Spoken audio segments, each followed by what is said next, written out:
பாருங்க ஃபர்ஸ்ட் ப்ரஷ்ஷை 90 டிகிரீஸில் எப்படி வச்சுக்கணும். 90 டிகிரீஸில் எப்படி வச்சுக்கிட்டு இந்த ப்ரஷ்ஷை ஒரு காம்பஸ் ரொட்டேட் பண்ணுற மாதிரி இப்படி ஃப்ளெக்ஸ் பண்ணி இப்படி கொண்டு வந்தீங்கன்னாக்கா நம்மளுக்கு ஒரு பெட்டல் வந்துடும்.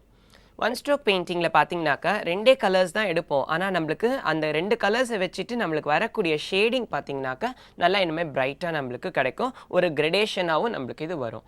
இது ஒரு பெட்டல். இது மாதிரி நாம் நிறைய பெட்டல்ஸ் போட்டு ஃப்ளவர்ஸை நாம் கம்போஸ் பண்ணிக்கலாம். இப்போ நீங்கள் 2வது பெட்டல் போடும்போது இந்த இடம் எங்கே முடிச்சிருக்கோமோ அந்த இடத்துலேருந்து அடுத்த பெட்டலை நீங்கள் ஸ்டார்ட் பண்ணுங்கள்.